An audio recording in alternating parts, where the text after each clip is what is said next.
Emergencies Act to put an end to the... Before we go to the next question, I just want to remind the honourable members, we're starting to hear some more rumble and talking. Maybe just whispering a little bit lighter would be better.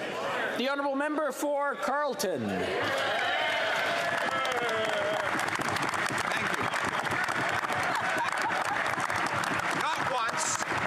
Twice, but 13 times did this public safety minister claim the police told him to suspend people's civil liberties with the Emergencies Act. Not only did the cops say that's not true, but yesterday, two of his fellow ministers, including the Deputy Prime Minister, said it's not true. And today, the Prime Minister refused to say that his public safety minister had acted honorably. If his fellow ministers don't think he is honorable and truthful, why is he still in cabinet? Honorable Prime Minister.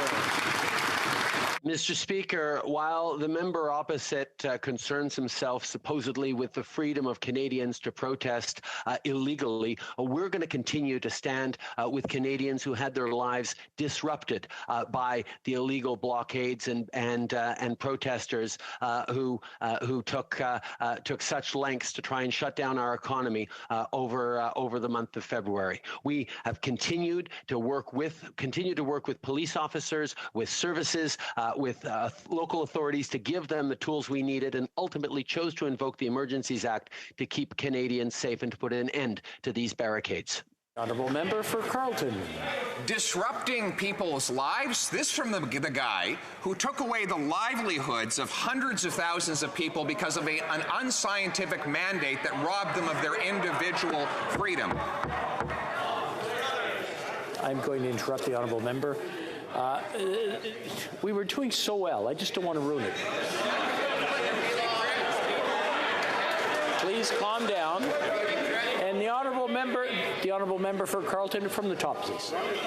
This disrupting people's lives, this is a Prime Minister who disrupted the lives of tens, if not hundreds of thousands of people because of a personal medical decision. Everything this government has been saying about our truckers has been false from the very beginning, starting with the claim that they would spread a virus even though they're in a truck all alone all day long, and ending with the recent claim that the police had asked for the Emergencies Act. Now that the government has admitted that the public safety minister stated falsehoods, will the Prime Minister do the honourable thing and fire him? Honourable Prime Minister.